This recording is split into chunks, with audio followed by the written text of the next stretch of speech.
Subscribe this channel. Cyber World of Future. Swarming crowds and hostile questions are the new normal at GOP town halls. By Kelsey Snell, Paul Schwartzman, Steve Freese, and David Weigel, The Washington Post. Murfreesboro, Tennessee. Republicans in deep red congressional districts spent the week navigating massive crowds and hostile questions at their town hall meetings, an early indication of how progressive opposition movements are mobilizing against the agenda of the GOP and President Donald Trump. Angry constituents swarmed events held by Reps. Jason Chaffetz, Utah, Diane Black, Tennessee, Justin Amash, Michigan, and Tom McClintock, California. The crowds filled the rooms that had been reserved for them. In Utah and Tennessee, scores of activists were locked out. Voters pressed members of Congress on their plans to repeal the Affordable Care Act, on the still controversial confirmation of Education Secretary Betsy DeVos, and even on a low-profile vote to disband an election commission created after 2000. House Republicans had watched footage earlier this week of McClintock's raucous town hall in Northern California and his police-assisted exit, a warning of what might come. And with Congress scheduled for a week-long recess and a raft of additional town halls starting February 18, the warning may have been warranted. On Thursday, participants were spurred to show up by a variety of forces: large-scale publicity campaigns by major opposition groups such as Planned Parenthood, smaller grassroots efforts, or their own deep objections to Trump's presidency so far. Some were Democrats, some were independents, and some were Republicans, but most were liberal activists who had opposed Trump all along and were simply looking for new outlets to object to him. What was less clear was where it would all go. If nothing else, the size and tone of the crowds fed Republicans' worries, and Democrats' view that the GOP agenda and the president's tone and missteps have activated voters who may have sat out previous elections. Judy Intrater, 63, a data collector from Utah who voted against Trump, said she attended Chaffetz's town hall because the president is stirring up a side of this country that's being let loose, and I'm scared. One way to register her opposition, she said, is to refuse to say Trump's name. Some attendees admitted that they lived outside the districts in which they attended town halls.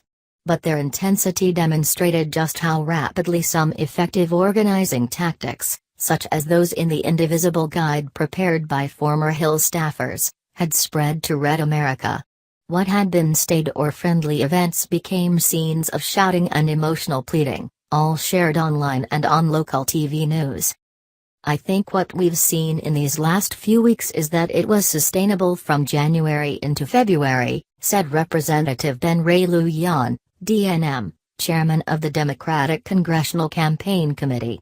So the next question is, what does March look like? What does April look like? How do we get through the summer, when it's easier to stand outside in some other parts of the country that are cold today, and you continue to see this grow?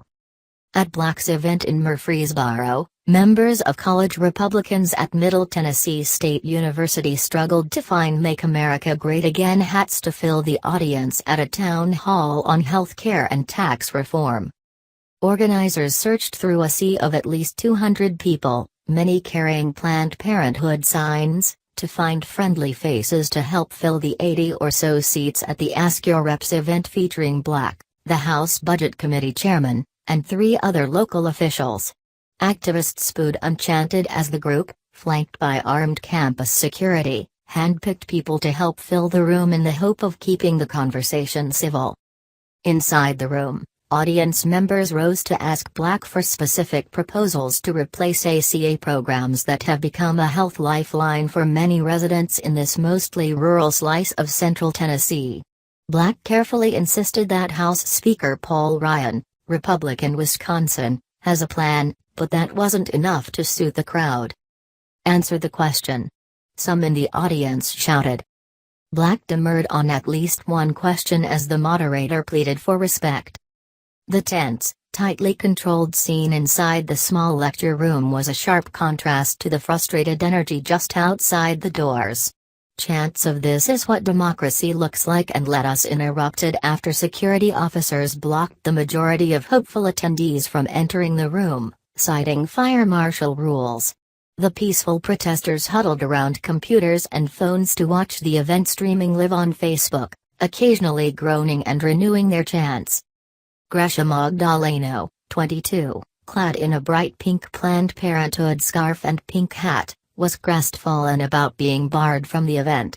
She said she showed up to tell Black about her personal experience of having a potentially life-saving cancer screening at a local Planned Parenthood. "They literally saved my life," said Magdaleno, who later went on to organize volunteers for Planned Parenthood groups in the region. "Everything is out of control and I felt like I need to be in the mix," said Tanya McLean, a writer from Rutherford County. McLean said she was not politically active before but has shifted her schedule around several times in the months since the election to make sure she can attend political events. Chaffetz, who typically draws 60 to 80 people at his Utah town hall meetings, arranged to hold Thursday's event at a high school auditorium in the Salt Lake City suburbs to accommodate the hundreds of people who turned out. Many of them learned of his appearance through a social media campaign organized by a Facebook group known as Utah Indivisible, which describes itself as the resistance to the Trump agenda.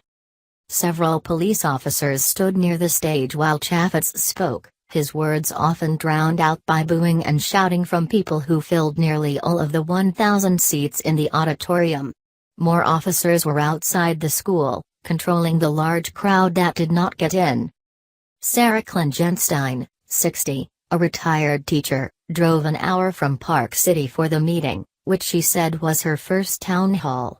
A registered independent, she said she is accustomed to feeling like a minority in a state that is conservative. But she said she now feels great joining this groundswell. "In the past, I would have felt like a lone voice. There's a point to showing up, and there wasn't in the past." The smattering of Republicans who attended included Chris Hunter, 53, a data analyst who said she is pleased so far with Trump's performance, even if she doesn't always approve of his style. "At this point," she said, "I'm willing to give him the benefit of the doubt, just like I gave Obama. Trump came in like a bulldozer, and I don't think he has done anything wrong." Chris Pinkston, 44, a Trump supporter, said he went to the meeting because he wanted to hear the opposition. "I want to understand their point of view," he said. "It reminds me of the Tea Party with Obama. Everyone was screaming and not listening to each other. No matter what we say, the other side will hate us. The people in the center cannot be heard." He said that most of the people at the meeting seemed unwilling to give Trump a chance. "I want him to be held accountable, but let's give him a little time," he said. "I think he's doing great. His decisions, whether they're right or wrong, are decisions and they're difficult. At least he's making them." Chaffetz said he typically mingles with his town hall audiences after the sessions are over. But on Thursday, he exited the stage and was driven away, leaving behind a crowd outside the high school chanting, "Chaffetz is a coward." Remembering how voter anger and heated town halls helped end Democratic control of Congress in 2010, Republicans have begun taking security precautions. Some have avoided in-person town halls, holding forums on Facebook or by telephone instead. Many were briefed on security recommendations for public events and their district offices at a closed-door meeting led by Representative Dave Reichert, Republican Washington, a former county sheriff. The presentation, according to a person present, included advice on coordinating with local police to secure town hall meetings and devising an escape route in case of threats of violence. In a floor speech, McClintock compared the anger he saw to the aftermath of the 1860 election, which escalated into the Civil War. McClintock and his colleagues had easily been re-elected in 2016. The Californians district gave less than 40% of the vote to Hillary Clinton, the 2016 Democratic nominee for president. Voters in Amash's district gave her less than 43%, voters in the Chaffetz and Black districts gave her less than 24%. None of the districts made the DCCC's ambitious list of 59 seats that Democrats are targeting to win control of the House. Details of the Murfreesboro event spread online this week, with groups such as Tennessee Advocates for Planned Parenthood and the Rutherford County Democrats using Facebook to spread urgent calls to action. Fewer than 40 people showed up the last time the group threw this event, so organizers were totally unprepared. Amash, who did not endorse Trump for president, pointed out during his town hall in Grand Rapids that he has disagreed with Republicans on issues such as the president's executive order on entry to the United States. His audience was large and less unruly than those that faced his colleagues, but was similarly full of dissent. When a grandmother of 5 asked how Amash would protect her health care plan, he said he supported her feelings and was drowned out by boos. "We should make sure there's a replacement at the same time," Amash said. "What's the plan?" one man screamed. "What's wrong with it?" shouted another. "Talk to some of your neighbors, you will find people who have been hurt by it," Amash insisted. Yelling at each other is not going to resolve the problem. Another contentious moment came on the topic of the Department of Education, which Amash has long sought to abolish.